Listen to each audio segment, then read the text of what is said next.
और अट्ठ समापत्ति को प्राप्त कर लिए। 5 अभिज्ञा क्या है?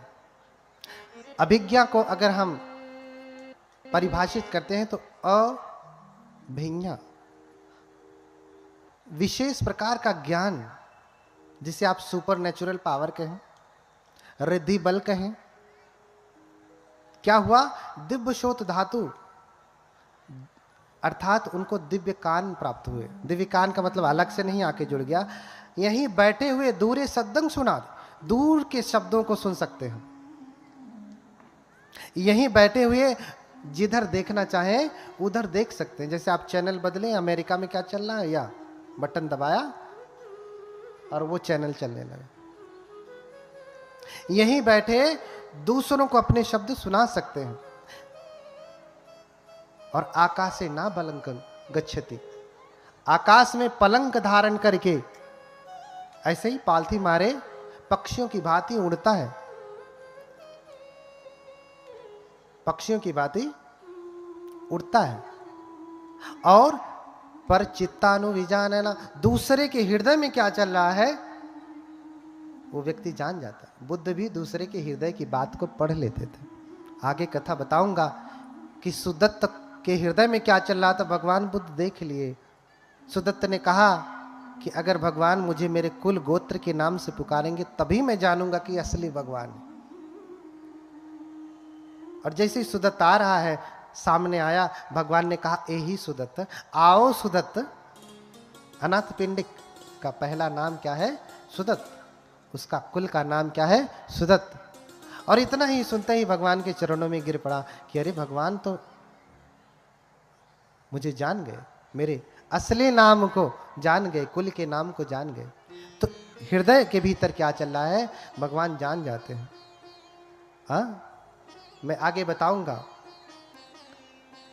कि जब हम जय मंगल अट्ठ गाथा करते हैं, नंदोपनंद भुजगंग विविधंग महिंदिंग, है ना, नंद और उपनंद नाम के विबुधंग महिद्धिंग, विविध प्रकार के महिद्धि, महिद्धि माने इद्धि माने सुपर नेचुरल पावर, महाइद्धि माने ग्रेट सुपर नेचुरल पावर।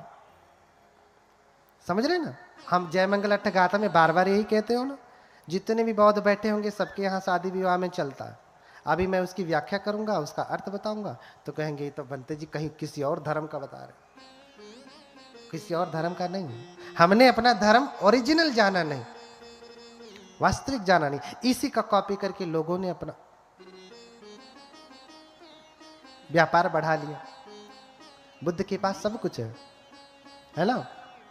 तो बुद्ध जो है हृदय के भीतर की भी बात जान जाते। तो इस प्रकार से 5 अभिज्ञाएं ऋषि ने 5 ही 1 सप्ताह के भीतर प्राप्त कर लिया, और 8 समापत्ति, 8 ध्यान प्राप्त कर लिया। हाँ, प्रथम ध्यान ध्यान, द्वितीय ध्यान, तृतीय ध्यान, चतुर्थ ध्यान, हाँ, वितर्क विचार प्रीति सुख एकाग्रता सहितम प्रथम ध्यानम। तो वितर्क, पहले ध्यान में वितर्क विचार प्रीति सुख एकाग्रता, ये 5 ध्यानांग होते हैं। दूसरे में एक एक करके घट जाते हैं। वितर्क विचार प्रीति सुख एकाग्रता, विचार प्रीति सुख एकाग्रता, सुख एकाग्रता, ये चौथे में मात्र सुख और एकाग्रता रहती है। और फिर 5वां ध्यान आकाशानंतायतन, अकिंचनायतन, नेव संज्ञानाशयतन, और जो है अकिंचनायतन। ये 4 जो है 4 ध्यान मिला के कितने हो गए? 8 हो गए।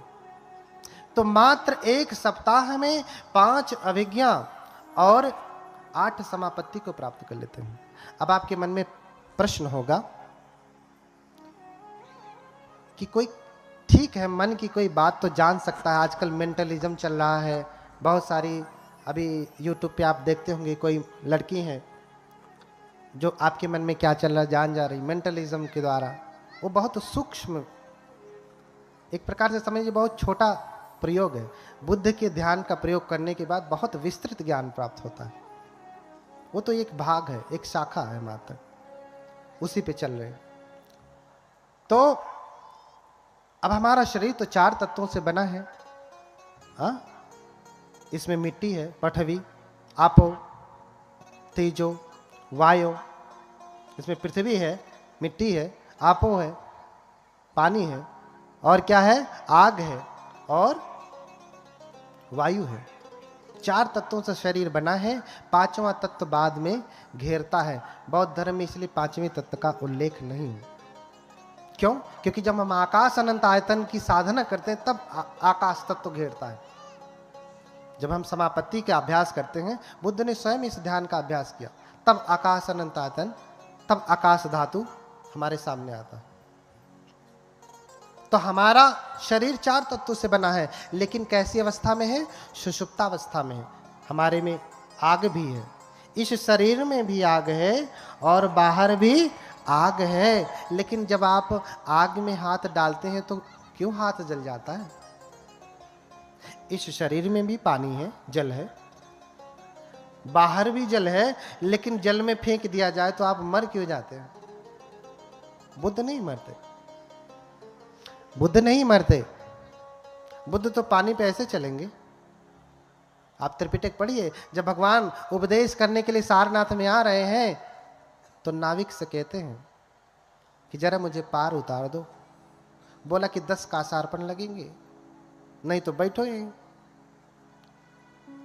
शाम हो जाएगी, जंगली जानवर आएंगे। गंगा नदी को पार करना था, कोई पुल नहीं।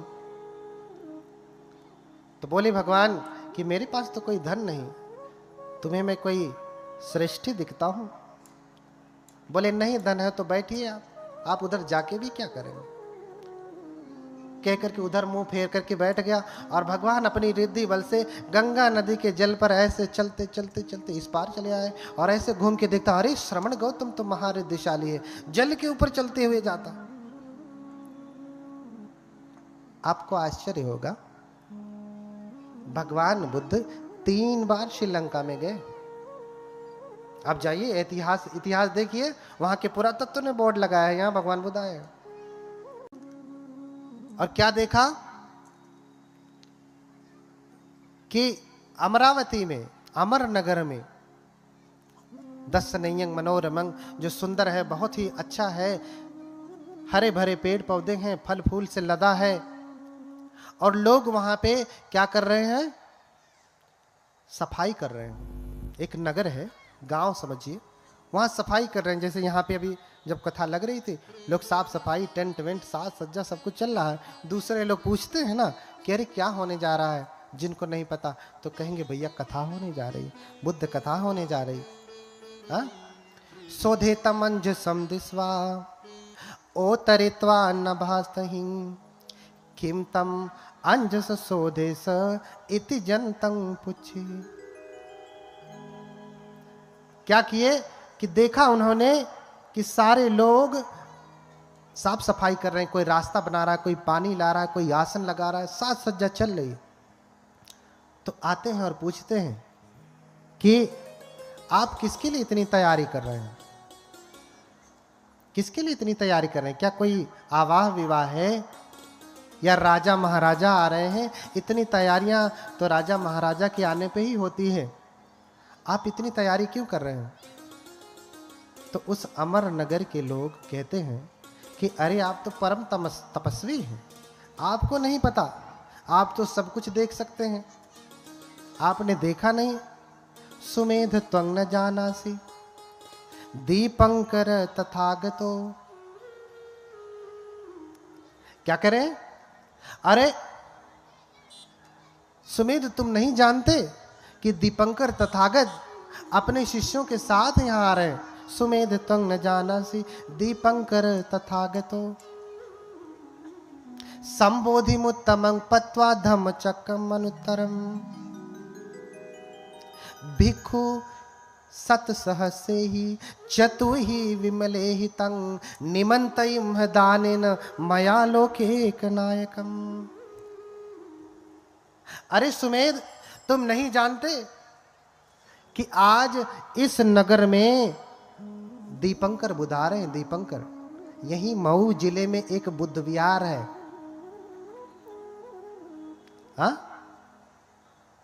उस बुद्ध विहार के प्रबंधक पहले के जो रहे, उनका नाम क्या है? दीपंकर। पाली में दीपंकर कहते हैं। ये किसका नाम है? एक बुद्ध का। और एक बुद्ध से दूसरे बुद्धों का आयु बहुत ही लंबा है। उनके जन्म लेने का आयु बहुत लंबा है। जैसे 2500 वर्ष से अधिक हो गए गौतम बुद्ध को जन्म लिए, उनसे पहले 27 बुद्ध हो चुके हैं। ये जिनकी तस्वीर लगी है 28वें बुद्ध हैं। अगर हम सभी बुद्धों की गणना करें कि बुद्धों की जो संतति चल रही है, तो पहले बुद्ध के काल का पता लगा पाना असंभव है। असंभव। लोग कहते हैं कि हमारे भगवान 5 लाख वर्ष पहले हुए, 10 लाख। बुद्ध तो लाखों में, करोड़ों में, अरबों खरबों में गिने ही नहीं जा सकते, कल्पों में। एक बुद्ध की बात कर रहा हूं। 2800 की गणना कर लीजिए तो ये पूरी धरती बुद्धों की है, परंपरागत तरीके से। और आजकल तो इतिहासकार सब कुछ ढूंढ के निकाल रहे हैं कि मिस्र और मेसोपोटामिया की सभ्यता में भी भगवान बुद्ध का प्रतिबिंब है। भगवान बुद्ध का प्रतिबिंब है। बुद्धों की वंशावली इतनी लंबी है कि स्वयं केटु निघंटु शास्त्र आप पढ़ेंगे, जो हिंदू ग्रंथ है, उसमें भी बुद्धों का वर्णन है। इसका मतलब कि बुद्ध पहले हैं। बुद्धों के 32 महापुरुष लक्षण। असीता जो 32 संलक्षण उपेता असीता नुव्यंजना धरा। बुद्ध क्या है? 32 महापुरुष लक्षण और 80 अनुव्यंजनों से युक्त हैं। उपेता बुद्ध धम्मे ही 18 सहिनायका 32 संलक्षण उपेता असीतानुव्यंजना धरा। बोलिए भगवान बुद्ध की। अगर हम बुद्ध धर्म की बात कर रहे हैं, उपेता बुद्ध धम्मे ही। अगर हम बौद्ध धर्म की बात कर रहे हैं तो 28 बुद्ध हुए हैं, जिसमें 18 नायक हुए। और जितने भी बुद्ध हुए हैं वो 32 महापुरुष लक्षण और 80 अनुव्यंजनों से युक्त हैं। अर्थात ये महापुरुष लक्षण जिस किसी के भीतर होते हैं, जिस किसी के शरीर में होते हैं, वो बहुत ही सुंदर होता है, बहुत सुंदर। उसके जैसा कोई सुंदर धरती पे होता नहीं। आप देख रहे हैं ना भगवान बुद्ध का कान, यहीं प्रत्यक्ष देखिए। कभी आपने किसी बुद्ध की मूर्ति या फोटो देखा है जिसमें उनका कान हम लोगों जैसा छोटा है? देखा? वो भी एक भगवान बुद्ध का लक्षण है, महापुरुष लक्षण है। भगवान बुद्ध अजानुबाहु हैं। उनकी भुजाएं कहां तक है? ऐसे खड़े होकर छुएंगे तो अपने घुटने को छू लेंगे, खड़े होकर छुएंगे तो घुटने पे छू लेंगे। भगवान बुद्ध जब अपनी जिह्वा निकालते हैं तो मस्तक को भी छू सकते हैं। ये 32 महापुरुष लक्षण है। अब आप कहेंगे इतनी बड़ी लंबी तो आदमी रह ही नहीं जाएगा, जानवर हो जाए। अरे भैया यूट्यूब पे देखो, बहुत सारे आज भी ऐसे लोग हैं जिनकी जिह्वा काफी लंबी, इतनी लंबी नहीं लेकिन फिर भी बहुत लंबी है। तो आज से 2500 वर्ष पहले की बात। 32 संलक्षण उपेता असीता अनुव्यंजना धरा। 32 महापुरुष लक्षण और 80 अनुव्यंजन है। 32 ग्रेट मार्क्स और 80 माइनर मार्क्स हैं।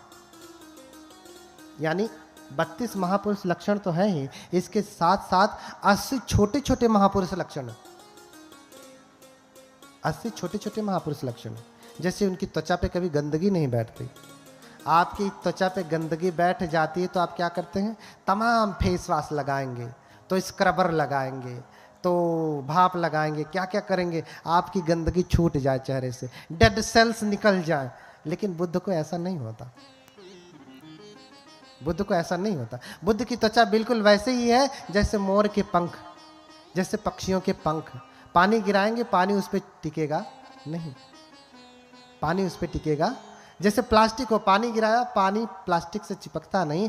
ऐसे ही धूल मिट्टी सब कुछ भगवान के शरीर से चिपकता नहीं। बहुत गुण है, आगे बताऊंगा, अभी तो बस बता रहा हूं कि आपको आश्चर्य होगा कि श्रीलंका में भी भगवान बुद्ध 3 बार गए हो। दूसरा ग्रंथ कहता कि 4 बार गए हो। हाँ, दूसरा ग्रंथ मह्यंगमं नागदीपं कल्याणं पदलांचमं दिवा गुहम दीघवापी चेतियंच मुतिंगल। पढ़ लीजिए आप,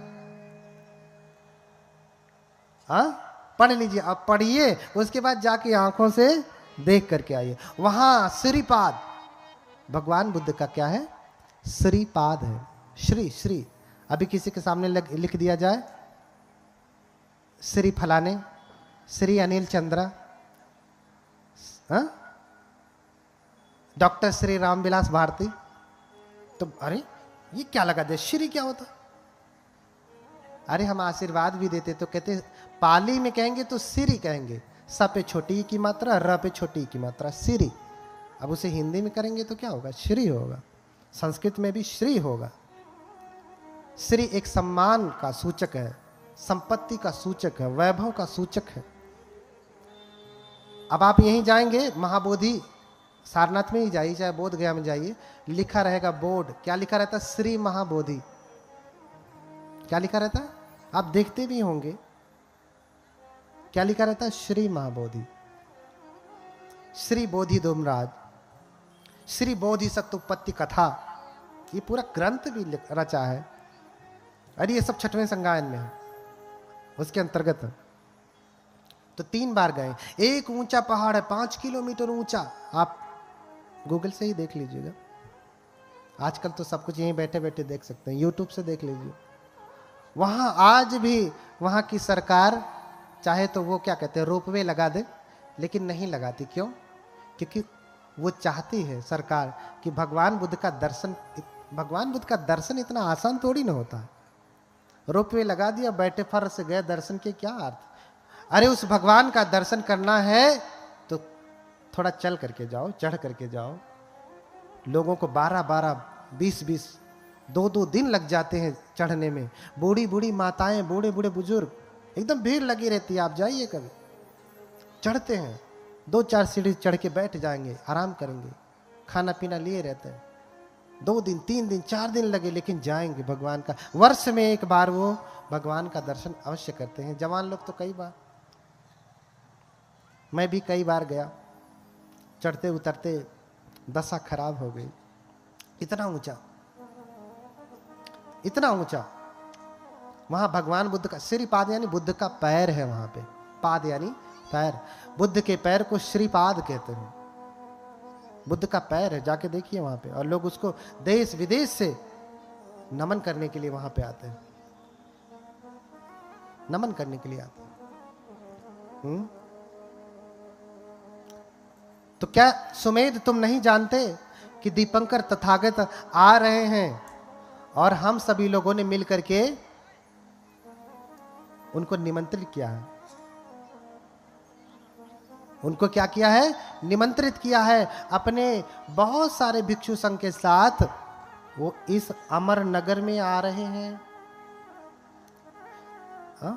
निमंतयिम नाथेन मया लोके नायकम, निमंतयिम दानेन मया लोके नायकम। हम लोगों ने उन लोक नायक को यहां पे निमंत्रित किया है। तो फिर सुमेध सोचते हैं कि उनके आगमन के लिए तस्सागमनत्थाय मग्गम सोधेम चक्षुम, उनके आगमन के लिए हम लोग ये रास्ता बना रहे हैं। क्योंकि पहले आरसीसी रोड नहीं हुआ करता था, ऐसी कोई गवर्नमेंट नहीं थी कि सब जगह रोड बना दे, कच्चा रोड हुआ करता था। हे चक्षुमान तस्सागमनत्थाय मग्गम सोधेम चक्षुम, हे चक्षुमान, उनके आगमन के लिए हम लोग क्या कर रहे हैं? रास्ता बना रहे हैं, मग्गम मार्ग बना रहे हैं, मार्ग बना रहे हैं। तो सुमेध सोचते हैं कि ये तो बड़ा पुण्य का कार्य है, मैं भी इसमें लगता हूं। जबकि वो 5 अभिज्ञा और 8 समापत्ति से युक्त हैं, वो चाहे तो ऐसे करें तो रास्ता बन जाए। लेकिन कहते कि मुझे भी थोड़ा सा जगह दो, मुझे भी थोड़ी सी जगह दो, मैं भी रास्ता साफ करूंगा। याचित्वान पदेशकम लभित्वा विषमंठानं समंकातुं समारभि। उनसे मांगा कि मुझे भी थोड़ी सी जगह दो, कि कि इतना दूर मैं सफाई कर दूं, रोड बना दूं, बाकी जगह पे आप लोग बनाते रहिए। जैसे यहाँ काम चल रहा था, कोई आया होगा श्रद्धालु, बहुत सारे लोग आए होंगे, नहीं भी आए होंगे, श्रद्धालु होगा तो आया होगा, बोला होगा कि अच्छा बताइए उपासिका जी, उषा भारती जी, हमको हमारे लिए क्या सेवा है। अपने अपने सामर्थ्य के अनुसार सब लोग सेवा दे रहे हैं। और ऋषि कह रहे हैं, सुमेध कह रहे हैं कि मैं भी रास्ता बनाऊंगा उनके लिए, इस पुण्य कार्य में सहयोगी बनूंगा। इसलिए फावड़ा ले लेते हैं और रास्ता बनाने लगते हैं।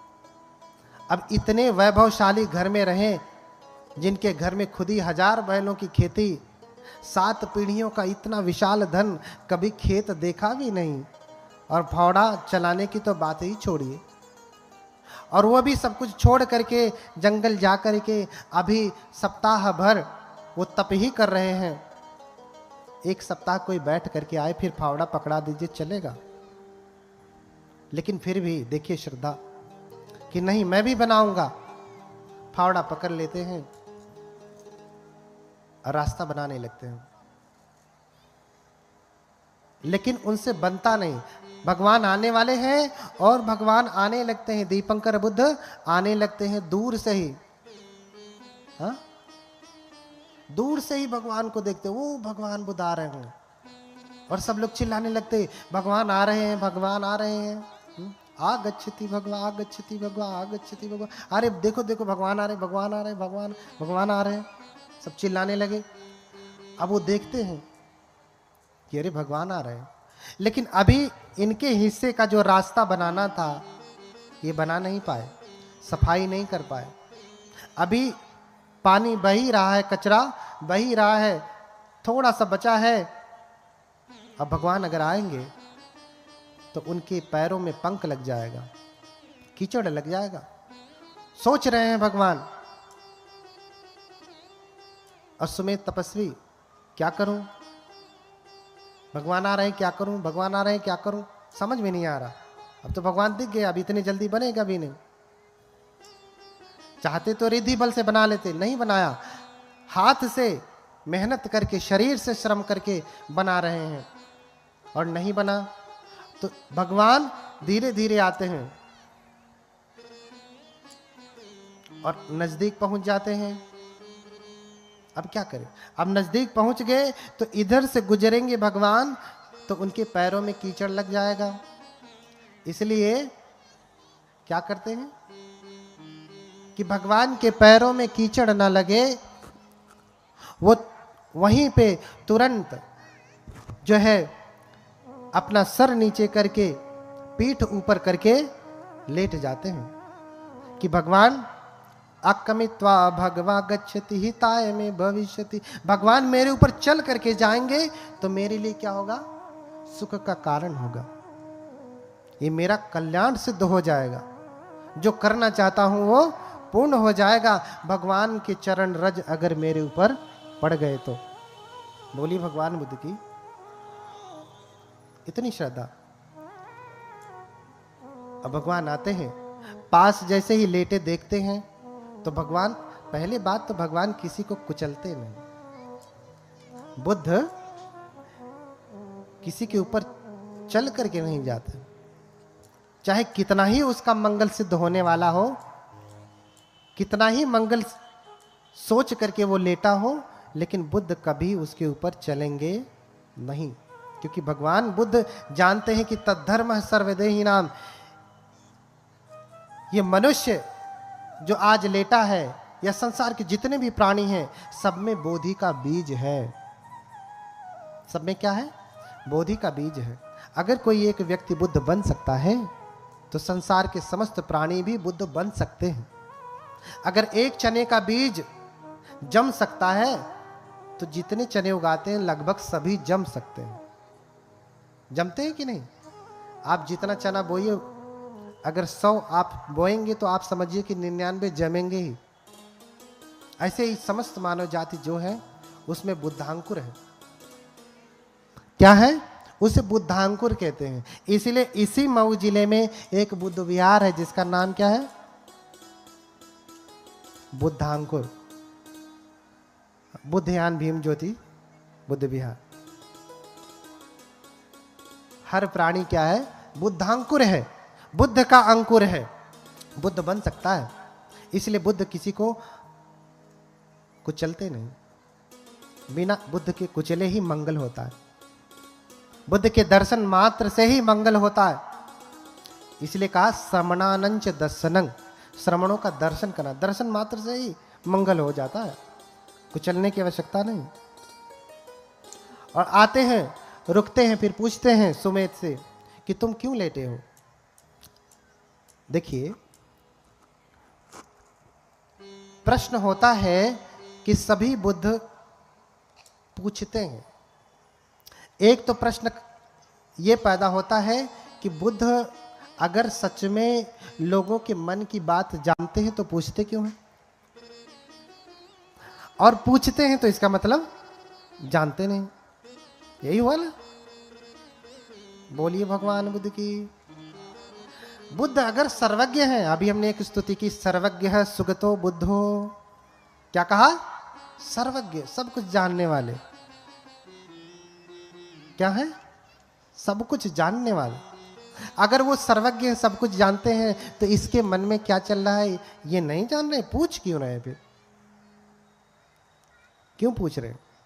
अच्छा, आप कोर्ट में जाते हैं तो आपके तमाम सबूतों और गवाहों को देख करके जज नहीं जानता कि फैसला क्या है, लेकिन पूछता है ना।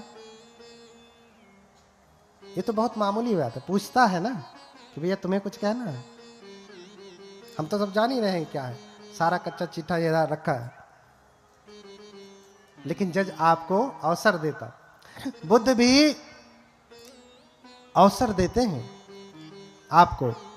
कैसा अवसर? सत्य वचन बोलने का। आज तक आप झूठ बोले होंगे, जो कुछ भी किए होंगे, लेकिन बुद्धों के सामने आप कम से कम सच बोलें।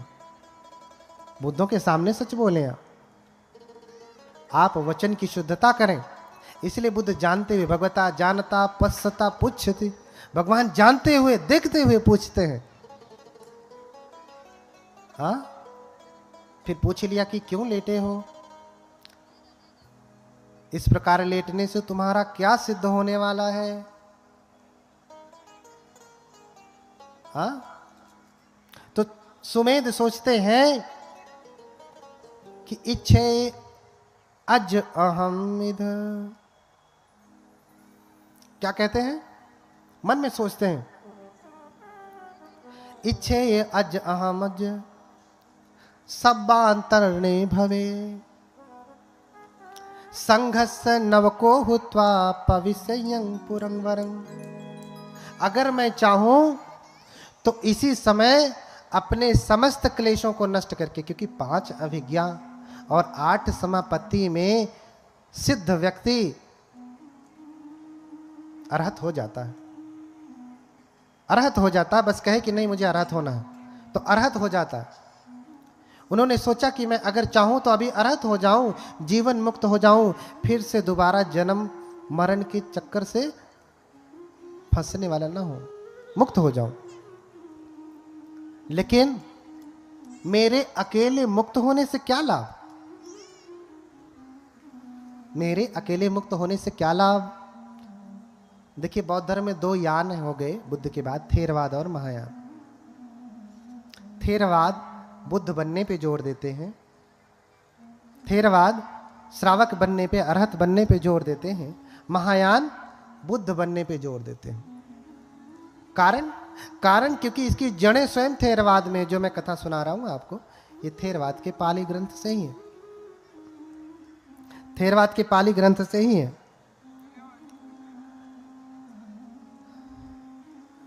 तो उसमें खुद ही कह रहे हैं, किंग में एकेन तीर्णेन तारेन तमदस्सिना सब्बयुतं पापुड़ित्वा संतारे सम सदेवकम। कह रहे हैं कि मैं चाहूं तो अभी अरहत हो जाऊं, लेकिन मेरे अकेले मुक्त होने से क्या लाभ? ये सारे लोग तो दुखी ही रह जाएंगे। इनको कौन तारेगा? इनको कौन तारने के मार्ग पे लेकर के जाएगा? इसलिए संघस्य नवको हुत्वा पविसेयं पुरंगवरं। इसलिए मैं भी बुद्ध के जैसा होना चाहता हूं, मैं भी बुद्ध बनना चाहता हूं, ताकि मैं लोगों को सम्यक ज्ञान दे सकूं और लोग भी इस भव चक्र से मुक्त हो सके। इसलिए मुझे मुक्त नहीं होना है, मुझे क्या होना है? बुद्ध होना है। तो जब दीपंकर पूछते हैं कि तुम क्यों लेटे हो, तो इतना कुछ विचार करके इच्छेवं विचिंतयित्वान निपन्नो सो जिनंकुरो, ये कुछ जो सोच करके सुमेध लेटे हुए थे, अब बुद्ध से कहते हैं कि हे भगवान, मैं भी आपके जैसा बुद्ध होना चाहता हूं। बुद्ध का अर्थ क्या है? बुद्धति अरिय सच्चानीति बुद्धो, जो आर्य सत्य को जानता है। बोधेता पजायाति बुद्धो, और उस सत्य को जानते ही नहीं, दूसरों को भी उसका अवबोध कराते हैं। ये क्षमता सब में नहीं होती। ज्ञान तो जान जाएंगे, बुद्ध के अलावा भी और बुद्ध होते हैं, जिसे कहते हैं पच्चेक बुद्ध। उससे पच्चेक बुद्ध कहते हैं। वो भी बुद्ध जैसे सामर्थ्यवान होते हैं, लेकिन उन्हें धर्म का ज्ञान है किंतु दे नहीं सकते, ये गुण ही नहीं। बहुत सारे ऐसे लोग हैं जो परम ज्ञान से समन्वित हैं, लेकिन वो दूसरों को ज्ञान जब देंगे तो कोई सुनता नहीं, या तो लोग उठ के भाग जाएंगे, क्या बोल रहा है। क्यों? क्योंकि वो पारमिता पूरी करके नहीं आए। ज्ञान है, बहुत ज्ञान है, लेकिन देने का बल नहीं है, देने का सामर्थ्य नहीं है। इसलिए बुद्ध के पहले भी बुद्ध होते हैं, पच्चेक बुद्ध होते हैं, श्रावक बुद्ध होते हैं, है ना। तो मैं भी आपके जैसा बुद्ध होना चाहता हूं, मुझे आशीर्वाद दें कि मैं भी बुद्ध बनूं, आपके जैसा बनूं। और फिर दीपंकर बुद्ध सोचते हैं कि क्या ये सच में बुद्ध बनेंगे, तो अपने दिव्य चक्षु से देखते हैं कि क्या ये बुद्ध बनेंगे। तो देखते हैं, क्या देखते हैं? कि ये बुद्ध बनेंगे। ये क्या बनेंगे? बुद्ध बनेंगे। कितने कल्पों के बाद? कप्पे सत सहस्र च चतुरो च असंख्य, इतने कल्प के बाद, जिसकी अभी हमने व्याख्या की। ये बुद्ध बनेंगे। और इनकी माता कौन होंगी? महामाया होंगी। और पिता कौन होंगे? शुद्धोधन। पिता च शुद्धोधनस्तु तत्र तत्र पतिरूप जन्नी गुणान्विता। पिता भी वो शुद्धोधन होंगे और माता महामाया भी वहां वहां होंगी। ऐसा कहा, ऐसा देखा। और फिर जब उन्होंने कहा कि हे भगवान, मुझे भी बुद्ध होना है, तो दीपंकर बुद्ध ने अनुमोदन किया, आशीर्वाद दिया। एवं होतु, जिसे आप कहते तथास्तु संस्कृत में। बुद्ध ने क्या कहा? एवं होतु, आशीर्वाद दिया, ऐसा ही हो, जो तुम चाह रहे हो ऐसा ही हो। और ऐसा कह करके स्वयं दीपंकर बुद्ध सुमेध तपस्वी की 8 बार परिक्रमा करते हैं और 8 मुट्ठी पुष्प से उनकी पूजा करते हैं। पूजे ही 8 मुट्ठे ही पुष्पे ही गुणक्वयो। उन्होंने 8 मुट्ठी पुष्प से क्या किया? पूजा किया। 8 बार प्रदक्षिणा की, प्रणाम प्रदक्षिणा। आप कभी भी सारनाथ आइए, और जब आप आएंगे तो देखेंगे कि जितने बौद्ध धर्मावलंबी हैं, विदेशी जो परंपरागत बौद्ध हैं, वो सारनाथ के धम्मक स्तूप की परिक्रमा करते हैं। क्या करते हैं? परिक्रमा करते हैं। 3 बार, 5 बार, 7 बार, 8 बार परिक्रमा करते हैं। सैकड़ों बार परिक्रमा करते हैं। और लामा जी लोगों को देखेंगे तो वो तो 108 बार, हर दिन 108 बार परिक्रमा करते हैं। हर दिन कम से कम 108 बार पंचांग प्रणाम करते हैं, जैसे अभी हम लोग कर रहे थे। ये पंचांग था, अष्टांग लेट करके होता है, ये पंचांग प्रणाम था। तो कम से कम 108 बार परिक्रमा करते हैं, 108 बार पंचांग प्रणाम करते हैं।